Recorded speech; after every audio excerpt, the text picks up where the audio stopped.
Hello, I'm Aaron Nagler with Cheesehead TV, and this is your Packers Daily Chat. I changed it up on you guys, all chiming in the comments section, thinking you know how I'm going to say the introduction. Well, more fool you. No, you guys are right. I do say the same thing every freaking time. So thank you. I'll try to mix it up a little bit. You probably could do some kind of smash cut compilation of all the videos we've done here at Cheesehead TV, and 90% of them probably start like that. So thank you for pointing it out, and I'm sorry to bore you to tears with each and every intro. But here we are. It's Friday afternoon.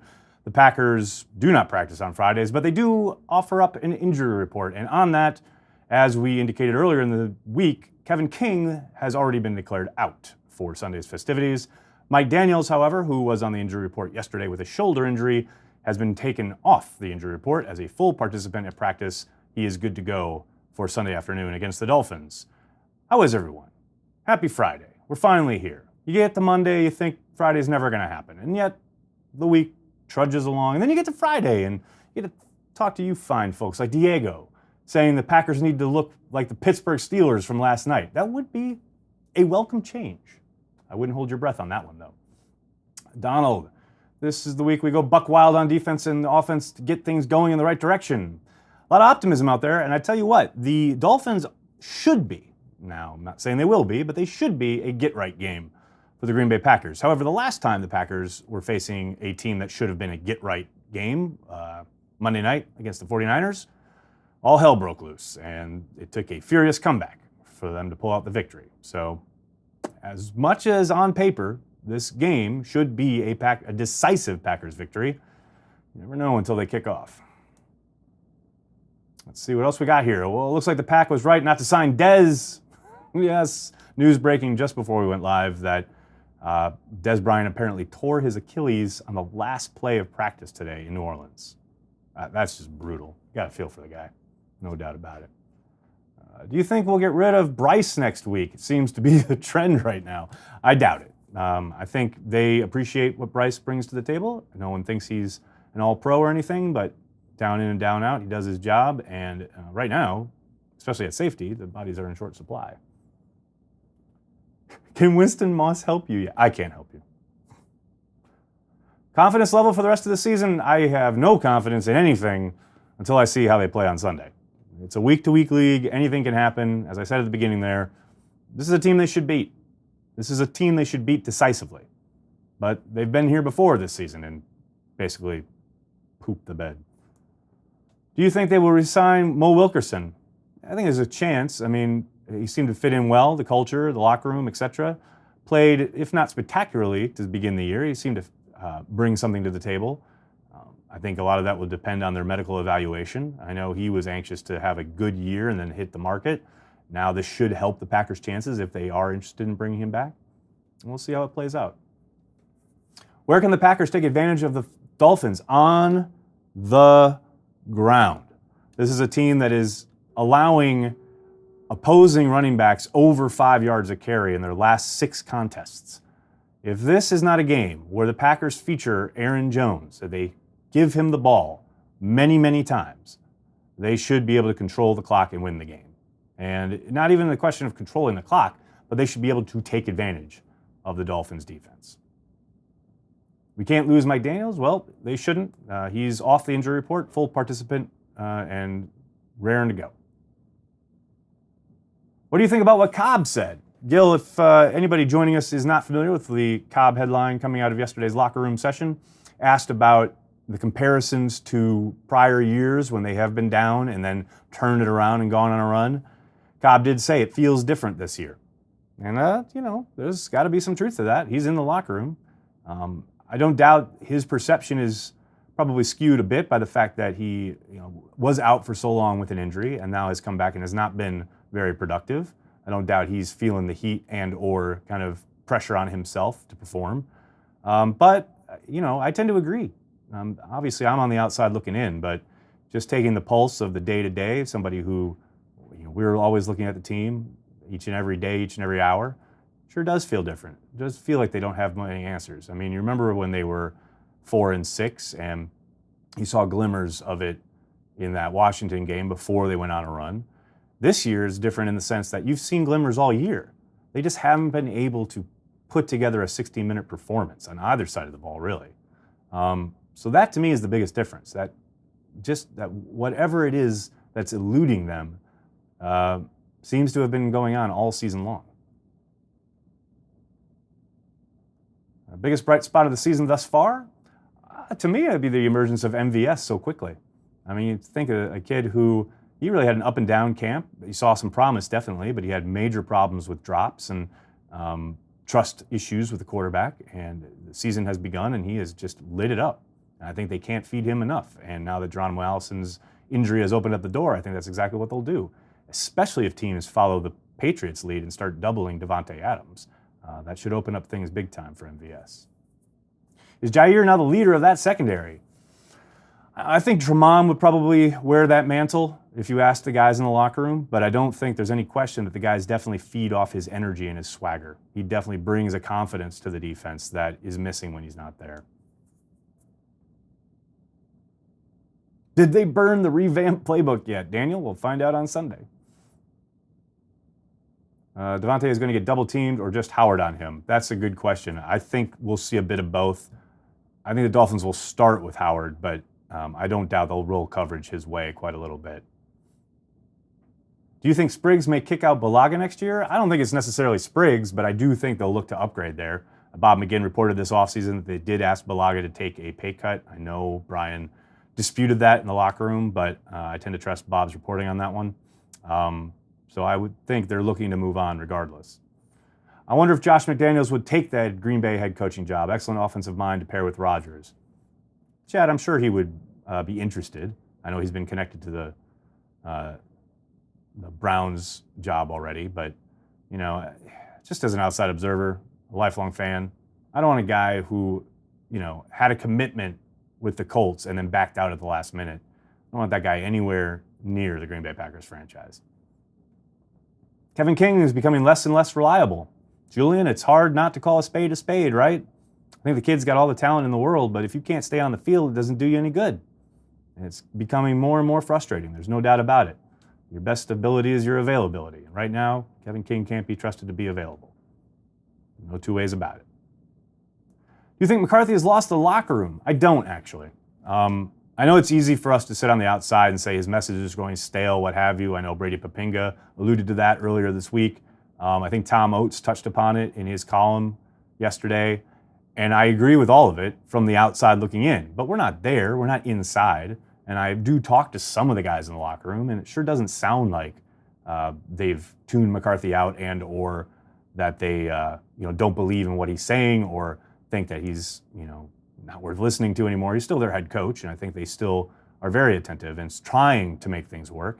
Just for whatever reason, things are not coalescing at the moment.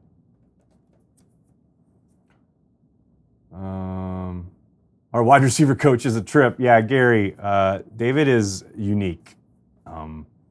There was, I think, the first press availability this summer during training camp where he walked in and I think he answered a question and then asked what the reporter's name was. And this, I think it was Rob. And then he said he knew Jason. And then Ryan, myself, and Michael Cohen all introduced ourselves. I've never seen that in my 10 years covering the NFL. So, yeah, he's a different cat, no doubt about it. Let's get over to Twitter, shall we? See what people are saying on the old tweets this afternoon. Like Ian asking, I feel like the Packers team is better and more talented than the 2016 run-the-table team. They just haven't played a whole game yet and are ridiculously inconsistent. How would you compare both teams? Ian, I think that's a apt description / observation. I do think they have more talent overall. I think they have the ability and the kind of promise to be a better defense than that team was. I think a big part of that is needing to play with a lead, which they haven't really done much of this year. They've fallen behind a lot. They got a bit of a lead on the Rams, but couldn't really capitalize on it. I think if this team could jump out to a 2-score lead early in a game, you could see Pettin really go to town on opposing offenses. But right now he's had to play so much reactionary, so much kind of being dictated to, that he hasn't been able to really open things up. I think that would really help him in so much that they would also limit to what the offense is doing and what is available to the offensive play caller. And on the flip side, on the offensive side, clearly it's all about McCarthy and Rodgers. Back in 2016, the big turnaround came, there was three developments on the offensive side of the ball. There was the emergence of Jared Cook. There was Ty Montgomery going full-time in the backfield and being used as a kind of manipulative piece against the defense. And then there was Aaron Rodgers playing out of his mind in the quick game and just getting the ball out of his hands and really just upping his level of play. Now, obviously, there's no Jared Cook and there's no Ty Montgomery, but there is an Aaron Jones. We've seen Jimmy Graham get a little bit more involved. But to me, ultimately, what needs to happen is McCarthy needs to get to that quick game again, and Rodgers needs to start playing better. Those are two elements that are within their control that they should be able to hit on these last 8 games or so. Not saying it's going to happen, but it certainly could. And I agree with you. I think this team has more talent than that team did. The Packers re-signed Jake Ryan. Go Pack Go from Australia. Patrick, I think they wouldn't mind having him back on a cheap deal. It's going to be hard to gauge what his market might be, obviously, with the injury, but I think they would like him back in some capacity. You've seen them really struggle against the run at times this year. He's a thumping guy who could get in there and give you some of those early downs. But I don't think they're going to break the bank for the guy, and I do think they'll let him hit the market, so to speak, and see if that settles itself, and then welcome him back later on in the process on a team-friendly deal. Can you please translate Pettine's organizational decision comment on Whitehead's release? Yeah, Joseph, that means that everybody was on board with it. Gutekunst most likely saw that penalty on Sunday night and said enough was enough, checked in with Pettine, checked in with Mike, and said, are you guys good if I cut this guy? Probably not that simplistic, but close to it. I don't doubt his fair to middling play came into it a little bit. Maybe there were issues in the locker room, maybe some kind of insubordination / not listening, making repeated mistakes, things of that nature. It's hard to say without talking to any of those guys directly, but more than anything, it means they were all on board. Nobody ever mentions this when talking about the red zone struggles, but has the loss of Jordy Nelson handicapped this team inside the 20? Nobody ever mentions this. We mentioned this on Packers Daily Chat earlier this week. Or maybe it was last week, but we have talked about it. With 2015 and this year, it seems Rodgers struggles to trust anyone on a mental level. Thoughts? Now, I do think you're onto something there, because it's funny they talked so much about, and it was written and covered so much this summer, about Jimmy Graham and his being a red zone weapon last year in Seattle. That's where he really made his hay. The majority of his touchdowns last year came in the red zone. And this year, it's interesting because I think you're hitting on it. It's all well and good to have a guy that can go up and get it. But until recently, and he has started to recently, but until these last 2 games, Rodgers hasn't really given Graham much of a chance in the red zone. Albeit, there are times when he's covered, but a lot of his touchdowns in the past have come when he's covered. It's about contested catches. Now, Graham's got to hold up his end of the bargain too. Rodgers has gone to him at times, and he's dropped it or not made the play on the ball. So certainly that plays into it as well, but sure it would seem like, to your point, Rodgers, has some trouble throwing those contested balls into places with a guy he doesn't have much of a history with. Although we did see a goal line fade last week. Shoot me in the face. How does your gut feel? Is the writing on the wall, or does Mike McCarthy and this collective squad have another run in them? I just want to see if they can beat the Dolphins. I mean, really. And people keep asking me about the playoffs, etc.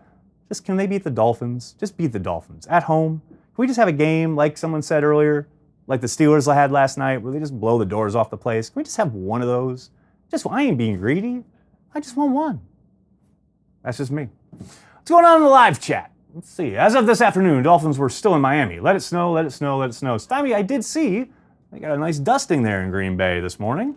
I hope it doesn't impede the travel of my friend Corey Banke as he makes his way to the Great White North tomorrow. What does this team need most? Cohesion, consistency. Stop shooting themselves in the foot. I don't think they need an injection of talent. I don't think they need to change personnel. They just need to stop beating themselves. Hugh Jackson, next head coach.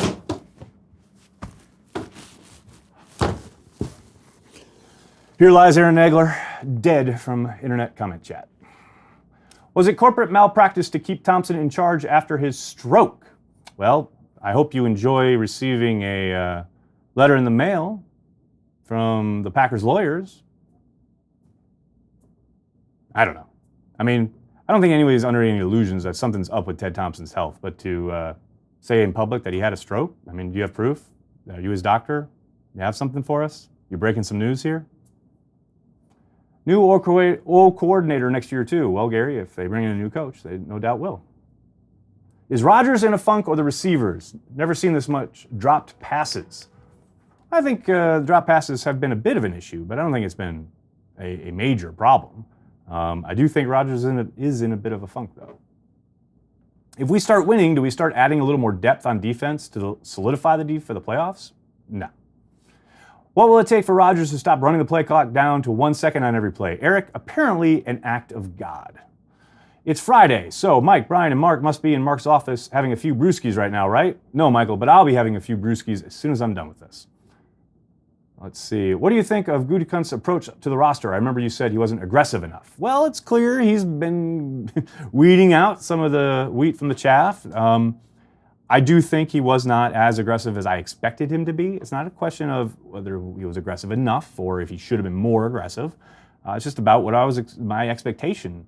I thought he would be a little bit more aggressive this offseason. Now, I think shipping out Ty Montgomery and HaHa Clinton-Dix and cutting Jermaine Whitehead does tell you that he is definitely reshaping this roster in his image. And he has got a 5-year contract, and he is going to ensure that he is here all 5 years. Now, that doesn't mean they can't be and shouldn't be competitive this season, but it is clear that he is thinking long term. Let's see. Rodgers is throwing the ball away at an alarming rate. He is indeed. I believe he leads the league in that statistic, according to Sunday Night Football, and I have no reason to think that NBC's crack staff of researchers is lying, but yeah, a lot of the times people are covered. Some of the times he's extending plays, not finding anything, and throwing it away when he probably could fit something in there. But he's never going to throw a lot of interceptions. It's just not who he is. And the guy's won 2 MVPs, so it's hard to say he has to fundamentally change how he's played the game, which is, I think the impression some people get when I say that Rodgers isn't playing well. I know I put up a video earlier this week where I got a lot of response, a clip from Transplant saying that Rodgers is not playing well, and he's not. And here's the thing, Aaron Rodgers himself said he's not playing well after the Patriots game. So this isn't controversial, or it shouldn't be. I don't think he needs to change how he plays the game. I do think he needs a play caller to help him a little bit, and he needs to get out of his own way. Just, see the field, make the throw, hit the top of your drop, and let it rip. That's my football advice for the 2-time MVP, Aaron Rodgers, here on Friday afternoon. I'd like to thank everyone for stopping by. I'm going to sign us off in a little bit of a different way. Since you all made fun of my intro earlier, I'll do a little different outro, too. These are dark, hard, trying times. Just remember, Cheesehead TV, we're a bastion of green and gold hope for you each and every day. Devoted Green Bay Packers fans worldwide, whether it's on our website, our YouTube channel, which you should be subscribed to, or Facebook, which you can share with all your friends and family. We're here for you, Packers fans.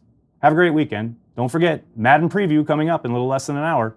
If you can't wait till Sunday afternoon, watch me and Corey bicker as I play the Dolphins in Madden. Thanks a lot, everyone. Have a great weekend.